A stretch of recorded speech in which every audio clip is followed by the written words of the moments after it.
So what parameter must be present before fuel is introduced to the engine? Anyone answer that for me? N1. N1 plus oil pressure. N1 and oil pressure. Yes, don't forget that. Don't confuse it with N2. N2 is our normal starting parameter indicator. But we need N1 and oil pressure. And remember that we can continue the start on this airplane if N2 is inoperative by substituting N1. So the N1 rotation, as soon as it starts rotating, you can put in fuel. And at 15% N1, you can start or cut out. Just so you know. Again, stopping start is always acceptable. Number 20, who can I ask here? Mr. Rowe, are you there? Not in the shower. Not in the shower, are you, Brad? No, I'm at my desk. Ah, that's good. And I would ask to prove it, but then you might scare me. So what's the minimum N2 required for fuel introduction? I want to say 35, but that's just a guess. Yeah, that's a bad one too. You think we add fuel at 35% N2? 15, 17%. That's right. 15 to 17% is the fuel RPM required for the fuel introduction. So, and 30. What is 35%? Starter cutout. Starter cutout. Beautiful. That's number 24. What RPM is the starter disengaged? That's 35%. So that means you will let go of the start switch at 35. Beautiful. Number 21. Katie, you're there. Why don't you explain to me the procedure for a stop start after fuel has been introduced? Katie Rees. Okay, so it could be wrong. Okay.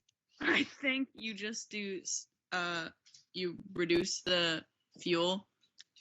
Yes. And then wait, I think it's like 20 seconds and then start a cutout or something like that. Beautiful. Perfect. That's exactly what you do. The stop start after fuel is introduced is fuel is cut off and the starter remains engaged for a minimum of 20 seconds. Basically, as soon as you see the temperature EGT start to decrease, you can release the starter. And how long can we go on the starter for motoring? 2 minutes. 2 minutes. 2 minutes. Beautiful. Okay, Mr. King, are you there? Yeah, I'm here. Beautiful. Define a hot start for me?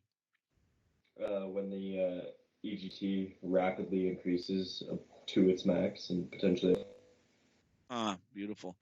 That's the key word is rapidly. So when EGT is rapidly approaching the start limit, that is considered a hot start. Thank you, Mr. King. Mr. Hannes, can you explain a hung start? Isn't it also hard fuel flow? Who was that? Cove. You're saying, Mr. Cove, if you see a high fuel flow, you can expect a hot start. It doesn't mean that it's going to happen, but that is possible when you recognize a high fuel flow. So what you would do is continue the start, but you would announce that there is a high fuel flow indication. So you'd say high fuel flow, watch for a hot start, and then just continue. So good point. Thanks for bringing that up. Excellent. Hello. Okay. So go ahead. Go ahead. Hung start is no increase in RPM after the starter cutout. Beautiful, Mr. Hannes. That's it. No increase in RPM after starter cutout, so it hangs. This is a maintenance definition. The engine can hang anywhere, but by defining it the way I do after starter cutout, it helps you decide where the problem is. So if they say with all the airplane, it's hanging long before the starter's cut out, it's the starting system. It could be the air, it could be the battery, it could be the starter itself, could be something on the starter system that's not allowing this start system to carry the engine up to starter cutout. After starter cutout, obviously all of that stuff is fine, and then the engine itself hangs. Now you're looking at engine issues, fuel control, bleed valve, turbine. I mean, there's something wrong with the engine itself. Okay, good. We did that one. 25. Let me look here. Mr. Sarvis. After the starter is disengaged, what indicator is observed and why? Would that be N2 for the hung start?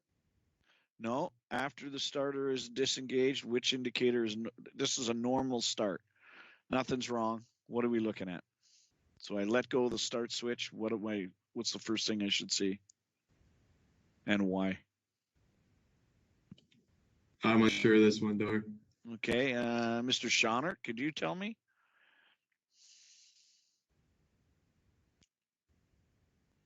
Mr. Schonert? Hello, Mr. Schonert. The start valve light will turn off. That's secondary. That would happen eventually. There's something else prior to it, though. Wyatt, go ahead. Are you looking for duct pressure to recover? Yeah, that's what I'm looking for, Wyatt. So, and why am I looking at it?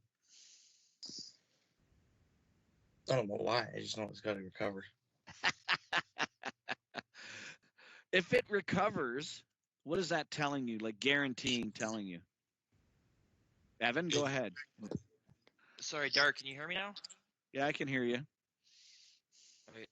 Do you want me to answer, or do you still want the other person? You go ahead and answer it. You want to ensure that the start valve is closed so that the starter is not spinning with the engine and thus won't be oversped. Perfect. Exactly.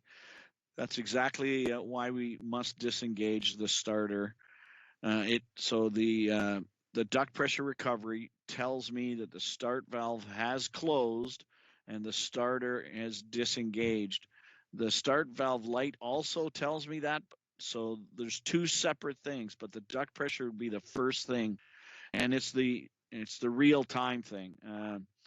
If that indicator shows duct pressure recovery, the valve is definitely closed, and therefore the starter has no power to engage, so it will not be being driven by the engine. If it stays engaged, Mr. Schonnert's correct.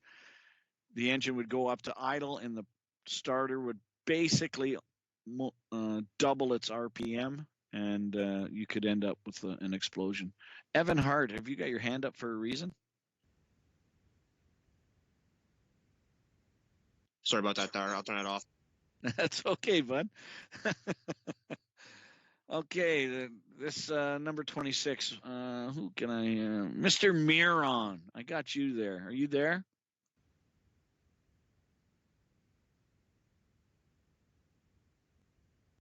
Mr. Miron. Calling Mr. Miron. Okay, Evan, you got your hand up again, or did you not get it off? I'm trying to turn it off. I'm on my phone, so it's kind of confusing. Oh, okay. Where are you? Downstairs? Heecham Matidi. So it would be to cancel the bell, thrust lever closed, start lever at cutoff, pull the fire switch, and then discharge the bottle. Right? Beautiful. That's correct. Cancel the bell, thrust lever closed, start lever cutoff, engine fire switch pull, fire the bottle. Can anyone, let's try Olendi. Mr. Olendi, what is a fire indication? What would you typically see when there's a fire? And here, what would happen? A bell would go off. A bell, absolutely. Whatever light would illuminate, like if it was a number one engine fire, the number one engine fire light would come on, or gear well, or cargo bay, or whatever. Exactly. That's correct. So everybody remember that a fire indication is the bell and then an associated indicator light. So whatever system is causing the overheat, it would tell you. Mr. Olendi, what is the indication of a fire is extinguished or the heat source has diminished? Light goes out. Beautiful. The light goes out. So therefore the fire detection system for whatever it is now set to do it again. They're auto resets. So it's ready again to tell you if there's an issue. Now, where are we here? Got those. Mr. Guthrie. What was I going to say? Ask you. What are the 5 things that happen when you pull the fire handle? Cuts off fuel, hydraulics, electronics, and pneumatics, and discharge the bottle. He's correct. It cuts off those fuel force systems, and it arms the fire suppression. So it doesn't necessarily mean it'll fire the bottle, but it will arm the system so that you can fire the bottle. Mr. Stopa, if I get an engine fire warning and the fire warning goes away when I reduce the thrust lever from whatever power setting it is towards idle, and then the light goes out, what does that indicate to you possibly? I'm not sure there. Okay, that's fine. Can anybody expand on that? Mr. Olendi. Pneumatic leak. Exactly. A bleed leak on the engine is more than likely the cause. Back to that again with the clamps and things. Okay, good.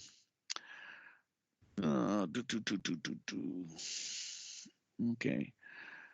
The APU will auto fire the bottle. Keep that in mind. So if we have an APU fire, it will auto fire the bottle. But if you're outside or inside, and the APU auto shuts down and discharges a fire bottle, you will match the condition of the APU. In other words, you will pull the fire handle and you will fire the bottle once you've confirmed that's what happened. Once it is confirmed that the auto shut down due to an overheat or fire, you would match the manual controls to the auto situation. So that means downstairs and upstairs, you'd pull the fire handle and discharge the bottle just to ensure that it has happened.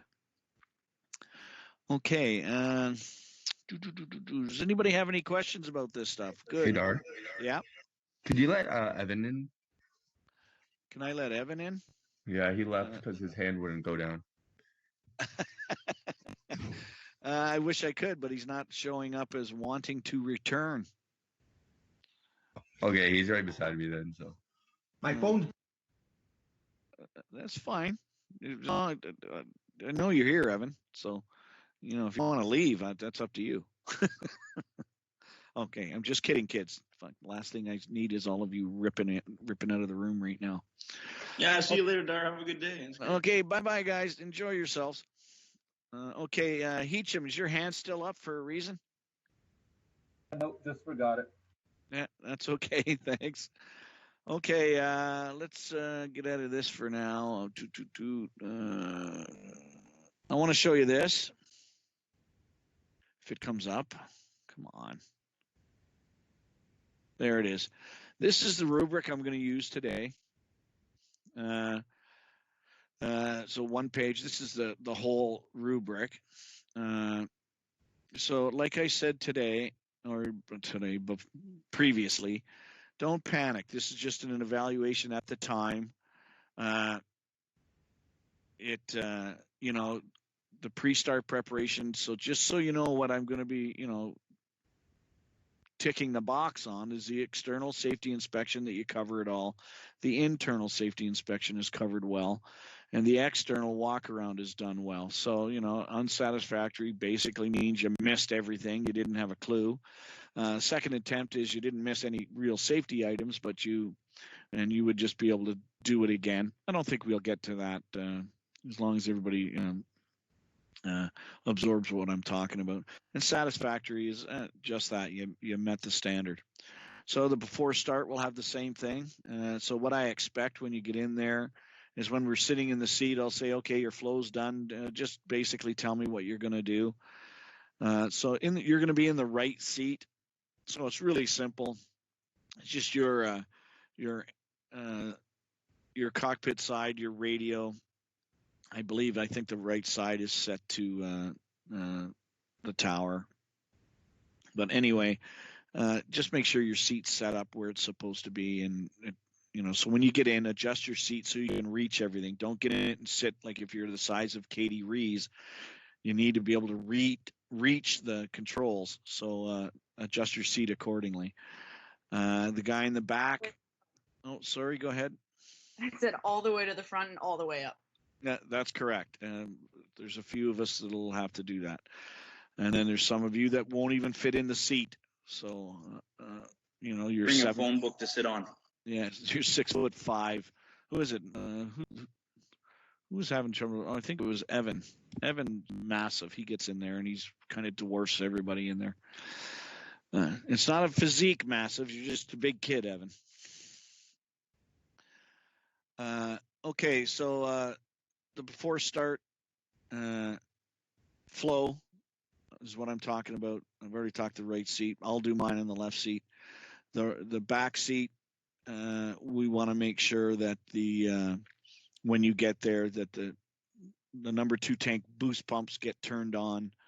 The bleeds to the engines are open. The packs are off and the hydraulic panel is off and ground interconnect closed. So number 2 tank, the 4 switches on the number 2 tank for the boost pumps, your choice, front or forward or aft or one of each, whatever, bring them on, open the bleeds, and that's the flow. I'm going to go through the APU start in a minute. So the first people in the airplane are going to start the APU. And so each section, whoever wants to go first in the back seat will do the APU start. And then obviously we do the engine start, pretty straightforward. Calls and things like that are correct. And we'll go through it again here just to make sure everybody understands and if anybody has any questions. And then the after start, don't panic about that. We'll talk about it, and that would be just bringing the generator on. So I will demonstrate that on the first start. The first start, again, I told you last week, will be 3 engines, and then I'll go through the bringing the generators online and paralleling them, and that's pretty well all it. That's there. So don't panic about this too much. Okay, here's the APU panel. Obviously, important that we understand this. I'll be in the left seat, so left front seat. So whoever's sitting in the FE panel will do this engine start. So you can see right here, these are the 2 annunciator panels. This one right here is on the FE panel bottom right. And this APU light illuminates the second you put the APU master switch from off to the middle on position. So this annunciator is to tell the FE position that the APU panel is energized. It doesn't tell him that it's running. It tells him that it's energized. Okay. And then down here on below the APU control panel, which is located on the back circuit breaker wall right by the door post, below the APU control panel, this is APU crank light. That is the indication for starter engaged, and then when it goes out, the starter cutout. This APU the starter cutout happens around 35%, and the ignition finishes around 95%. So when you hit this start switch to start, So from on to start, right away the starter cranks, and we get crank light illuminated, and at 35%, the starter will disengage, and the crank light will go out, and the ignition will stop around 95%, or it could, depending on what the engine's doing. Could go a little earlier. So anyway, you'll select this up to start momentarily. It springs back to the on position. So up, back to the on position. We get our crank light. It's cranking. It's all auto start. You will see the EGT start to rise. You will hear it. Everything will just accelerate. So we should see it go up to about 400 degrees, and then it will decrease down to about 360. And it's unloaded, so there's no electrical power coming off it, or no bleed air coming off until we open up the bleeds on the engines. Then we'll see bleed air. So as soon as we do that, the temperature will rise a bit. So once the APU is stable and running, this switch right here is the field relay. Okay, so when up means close, down we will trip it, which will open it. So normally, once we bring this to the on position, this master switch to the on position, we should see the generator breaker light illuminated and the field breaker light extinguished. If this light is illuminated as well, simply just grab the switch and go up to closed. Now, these switches that you're dealing with on our panels are latching switches, lock switches. You have to pull them out a bit to move them in any direction you want. You just can't force it up. Okay, so keep that in mind. You need 2 fingers here, not just one flipping motion. So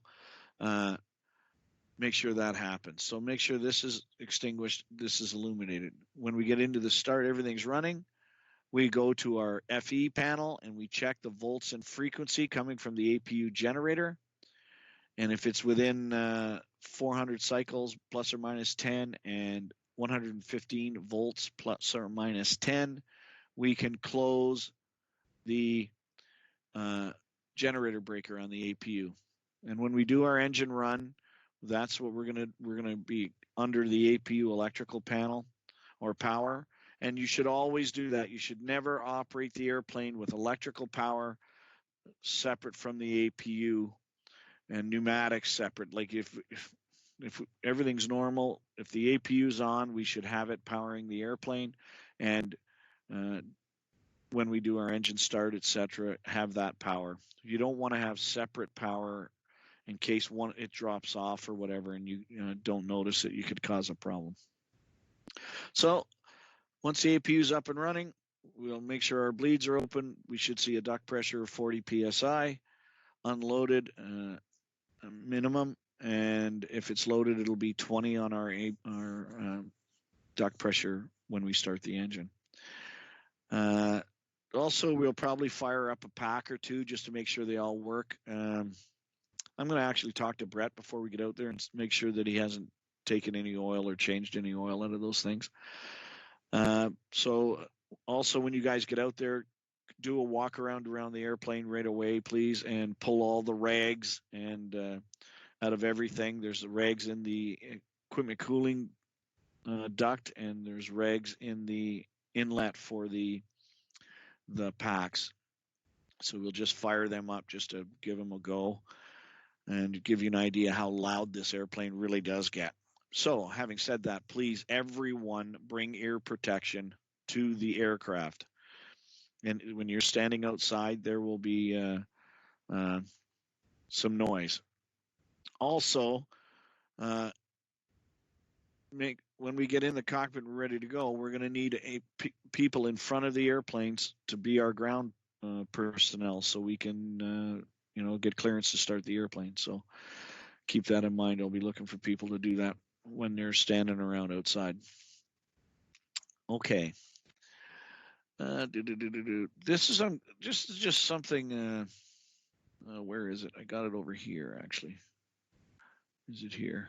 No, I don't have it. I let it go because it was just ridiculous. It was a 727 engine start with how not to do it, but basically it was a joke to see it happen. So, does anyone have any questions on the sequencing or anything at all for the engine run? Does anyone have any questions? Are Feel we allowed free. to have the before start checklist with us while we do this? We'll use the you can bring that one, but there's one on the airplane that's the air crew use. It's a lot quicker and it's not expanded, so we'll use that one just in the first start of so the very first start that we do, we'll go through that checklist, and then the 5 people that are in there, we'll only do it once. We'll do one fire test, and then away we go. So you don't need to bring it with you. Okay. Do we need to bring anything with us to do the engine starts? No, actually, I don't think you need to bring anything because you won't be able to use it. So if you bring it, you can bring it to just to cram a little before you go in. That's up to you. But when you get in the airplane, you're not going to be able to use it. So it'll be, up in the glare shield or whatever, just put away.